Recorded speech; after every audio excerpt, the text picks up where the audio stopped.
Waalaikumsalam warahmatullahi wabarakatuh. Baik, sebelumnya izin memperkenalkan diri, nama saya Azhara Melani Burjania dengan NPM 2213032001. Di sini saya sebagai moderator kelompok 1 yang akan memandu jalannya presentasi.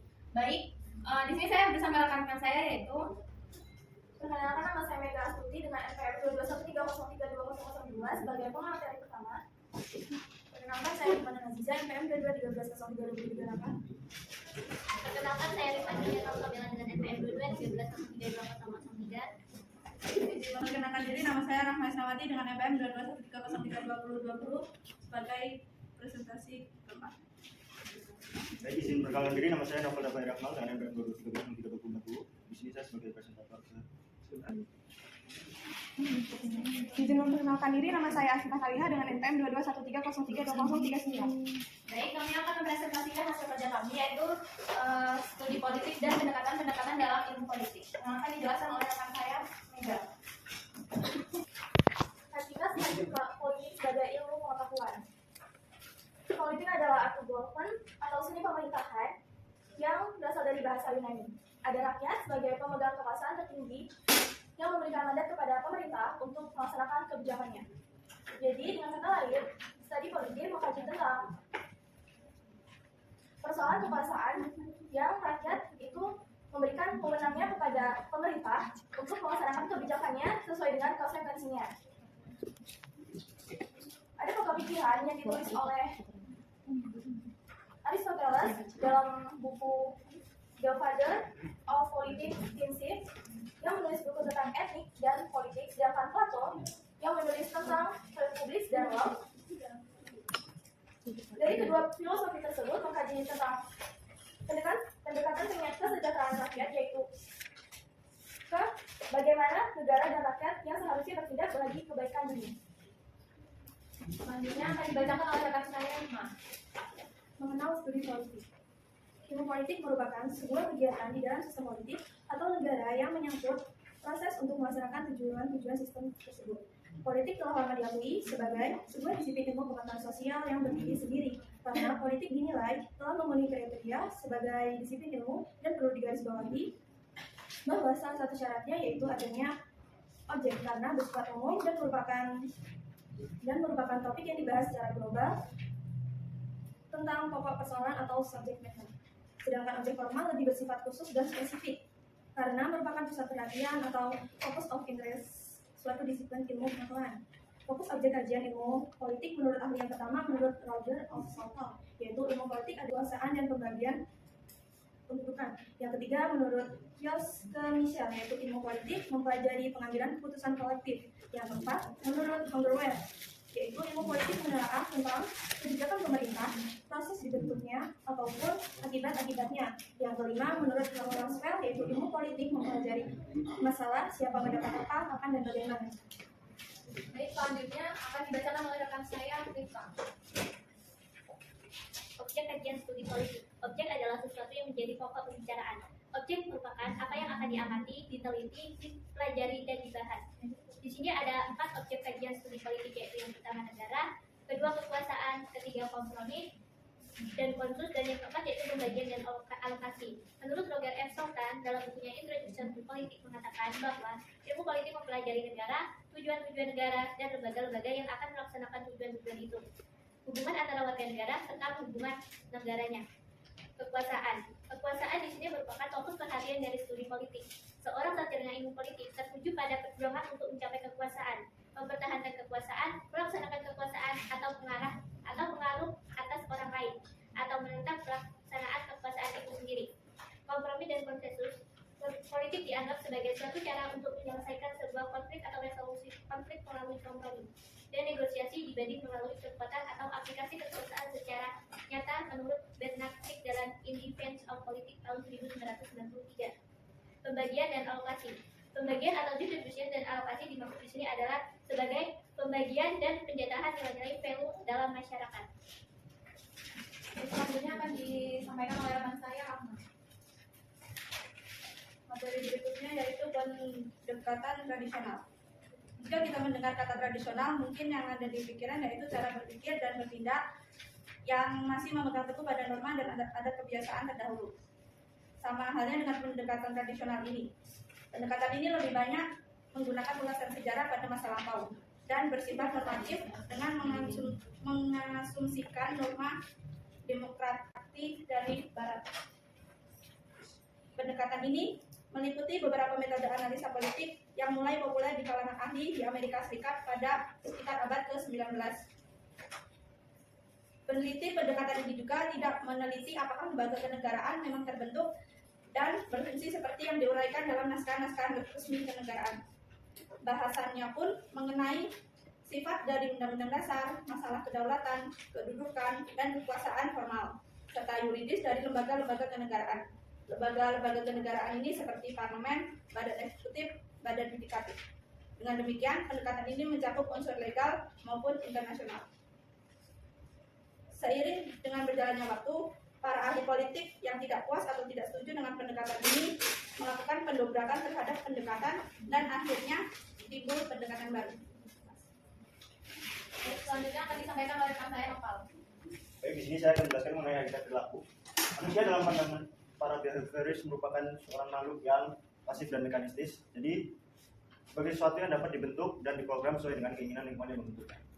Kemudian manusia sebagai pribadi terbagi menjadi dua. Yang pertama pribadi yang sehat, dan yang kedua adalah pribadi yang bermasalah. Di sini pribadi yang sehat dicirikan dengan ia dapat merespon stimulus yang ada secara cepat. Dan yang kedua tidak kurang dan tidak berlebihan dalam bertingkah laku. Yang ketiga mempunyai derajat kepuasan yang tinggi. Yang keempat dapat mengambil keputusan yang tepat. Dan yang kelima yang mempunyai self control yang baik dan memadai. Kemudian ciri-ciri dari pribadi yang bermasalah. Yang pertama, tingkah laku yang tidak sesuai dengan tuntutan lingkungan di mana tempat dia berada. Kemudian yang kedua, tingkah laku yang salah dari lingkungan yang salah yang menurut standar nilai. Sekian penjelasan. Baik, selanjutnya akan dijelaskan oleh rekan saya Asyifa. Baik, materi selanjutnya, pendidikan pasca perilaku. Pendekatan pasca perilaku, the post behavioral approach. Pendekatan ini dapat dikarakterisasikan sebagai post behavioral. Pendekatan ini bahannya yang muncul dari penekanan post ini adalah bahwa setiap individu yang diberikan dapat disesuaikan sejauh pengaruh ia dapat mengubah struktur sosial dan ekonomi. Orientasi terkait dengan administrasi publik adalah masalah baru dengan hasil kebijakan pemerintah. Sekian. Sampai di sini apakah dari teman-teman ada yang ingin bertanya? Kami silakan. Saya Fatimah Wita dengan NPM 221-203-204. Saya ingin bertanya mengenai kaitan ilmu politik. Apakah akan selalu dikaitkan dengan negara dan pemerintah? Sebelumnya izin perkenalkan diri, saya Mulia Iman Putri dengan NPM 221-303-206. Saya ingin bertanya, bagaimana bisa kekuasaan menjadi pusat fokus dalam objek ilmu politik? Terima kasih. Sebelumnya izin perkenalkan diri, nama saya Adi Pranesa Putra dengan NPM 213-03-2016. Di sini saya ingin bertanya, apa sih yang menjadi pembeda antara ilmu politik dan ilmu negara? Terima kasih Adi. Berikan waktu kami 3 menit untuk berdiskusi. Akan dijawab oleh rekan saya. Baik, di sini saya akan menjawab dari pertanyaan Ivan mengenai kaitan ilmu politik. Apakah akan selalu dikaitkan dengan negara dan pemerintahan? Jawabannya, ilmu politik tidak selalu berkaitan dengan negara dan pemerintahan. Ilmu politik dapat juga diterapkan untuk menganalisis hal-hal di luar sistem negara dan pemerintahan. Contohnya seperti melihat pola kehidupan dalam masyarakat, lingkungan sosial maupun organisasi masa pada umumnya. Terima kasih. Selanjutnya pertanyaan dari Novia akan dijawab oleh rekan saya. Baik, di sini saya akan menjawab pertanyaan dari Novia. Bagaimana bisa kekuasaan menjadi pusat fokus dalam objek ilmu politik? Kekuasaan menjadi fokus perhatian utama dalam studi ilmu politik. Dikatakan demikian karena kekuasaan dan politik adalah satu kesatuan yang tidak dapat dipisahkan, di mana politik adalah salah satu bentuk untuk memperoleh kekuasaan, how to get the power. Ketika kita membicarakan politik, maka sebenarnya kita membicarakan sebuah strategi bagaimana kita bisa meraih kekuasaan. Kekuasaan adalah energi yang dimiliki oleh seseorang atau kelompok untuk memutuskan tujuannya yang ingin dicapai. Kekuasaan dalam politik ini artinya menghimpun dan menempatkan energi setiap orang dalam kelompok untuk memperoleh kekuatan dalam memutuskan dan mencapai tujuannya yang dihendaki seseorang tersebut. Terima kasih. Dan kedua, apakah teman-teman ada yang ingin menanggapi atau menambahkan? Oke, sebelumnya terima kasih atas waktu yang sudah diberikan. Saya Aisyah Suciningrum, NPM 2213032024.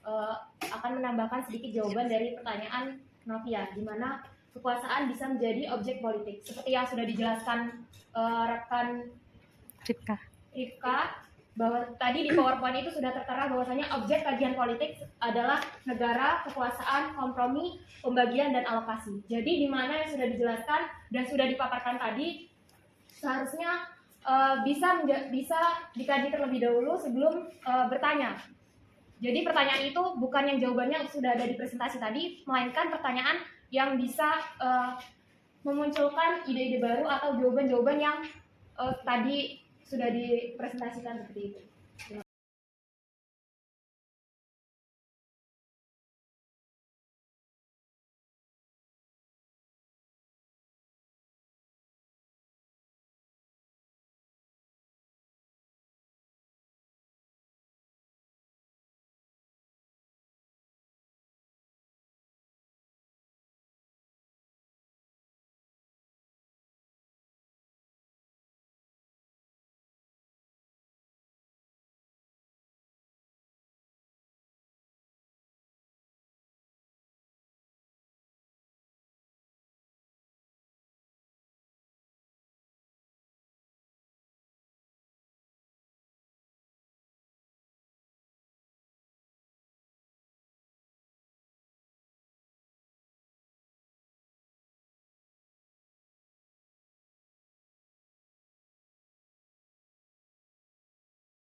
Tadi pertanyaan dari Intan tadi kan pertanyaannya apa tadi, apakah hubungan politik itu selalu berhubungan dengan pemerintahan gitu kan. Tadi jawaban dari teman-teman itu teman-teman nomor 1 menjawab selalu ada hubungannya, dan berdasarkan literasi yang saya peroleh di sini, ilmu politik itu tidak selalu berkaitan dengan pemerintahan. Ilmu politik itu juga bisa diterapkan untuk menganalisis hal-hal yang di luar sistem negara seperti melihat pola kehidupan dan interaksi manusia dan di lingkungan bisnis, sosial, organisasi, sampai komunitas-komunitas dan interaksi manusia lainnya.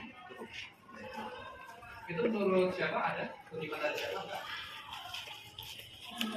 Ibit. Kalau tidak ada kutipan artinya itu penulisnya siapa yang disebutkan aja. Balik santunan ada. Tulisnya. Saat kita ngomong dibuka, Nah. saya nggak tahu. Itu aja tadi saya paling ini. Nah, kita. Sebelumnya izin memperkenalkan diri, nama saya Evangelita dengan NPM 2213032008. Di sini izin menjawab menanggapi pertanyaan dari Aisyah, yaitu kenapa ilmu politik cakupannya lebih luas daripada ilmu negara. Yang pertama, ilmu negara itu bersifat realitis yang hanya mencari fakta, sedangkan ilmu politik itu bersifat praktis seperti menganalisa peristiwa-peristiwa politik kehidupan negara sehingga sifatnya dinamis. Sekian, terima kasih. Teman-teman, apakah ada yang ingin menanggapi lagi atau menambahkan? Saya persilakan. Silakan disimpulkan dulu. yaitu berdasarkan pemaparan oleh teman-teman, dapat disimpulkan bahwa ilmu politik merupakan ilmu yang mempelajari dari segi khusus kehidupan masyarakat yang menyangkut soal kekuasaan. Objek kajian ilmu politik menurut pemahaman kami adalah batasan-batasannya dengan ilmu-ilmu sosial lainnya, mulai dari sosiologi, antropologi, sejarah, geografi, ekonomi, dan psikologi. Kajian ilmu politik dapat menggunakan dua pendekatan, yaitu pendekatan kualitatif dan kuantitatif. Setelah itu metode penelitian. Manfaat ilmu politik menjadikan kita supaya kritis terhadap suatu permasalahan. Kajian ilmu politik dapat menggunakan dua pendekatan, yaitu pendekatan kualitatif dan kuantitatif. Setelah itu metode penelitian.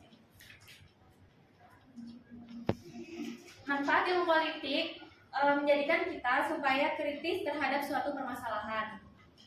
Pendekatan-pendekatan dalam ilmu politik menjadi tiga, yaitu pendekatan tradisional, pendekatan perilaku, dan pendekatan pasca perilaku. Pendekatan tradisional tidak menghiraukan organisasi informal. Bahasan ini bersifat statis dan deskriptif dalam bahasa analitis dan banyak memakai ulasan sejarah dan proses pembahasan fakta kurang dibedakan dengan norma. Pendekatan tradisional lebih sering bersifat normatif dan mengasumsikan norma-norma demokrasi barat. Kelemahannya yaitu bahasanya lebih deskriptif daripada analitis, lebih banyak menggunakan ulasan sejarah seperti menelusuri perkembangan parlementer. Selanjutnya pendekatan perilaku, yaitu perhatian utama mengidentifikasi perilaku kepemimpinan yang efektif. Pendekatan ini muncul setelah pendekatan berdasarkan ciri ini menekan pada sifat seperti kepribadian, motivasi nilai, dan keterampilan mengalami kegagalan. Umumnya behaviorisme ini adalah teori belajar yang menumpukan kajian tentang tingkah laku yang nyata boleh diperhatikan dan diukur. Tujuan terapi behaviorisme ini membantu klien memperoleh perilaku baru, mengeliminasi perilaku dan maladaptif, dan memperkuat serta mempertahankan perilaku adaptif. Terakhir yaitu pendekatan pasca perilaku, yaitu sebuah pendekatan yang masih menumpuk sejumlah perdebatan. Ia menjadi sebuah pendekatan yang komplit karena muncul adanya ketidaksesuaian antara teori yang dihasilkan dengan kebutuhan masyarakat serta menjadi salah satu faktor utama yang menjadi kritikan atau relevansi. Pendekatan ini muncul karena adanya fokus yang berlebihan dari ilmuwan. Pendekatan pasca perilaku ini menjadi sebuah pendekatan yang memiliki kelemahan metodologis dan akhirnya tidak berhasil merumuskan teori-teori politik yang baku, masih menuai perdebatan. Hal ini merupakan sebuah konsekuensi dari proses kesempurnaan pendekatan sebelumnya. Baik, kami tutup. Sekian presentasi dari kami. Kurang lebihnya kami mohon maaf. Terima kasih. Wassalamualaikum warahmatullahi wabarakatuh.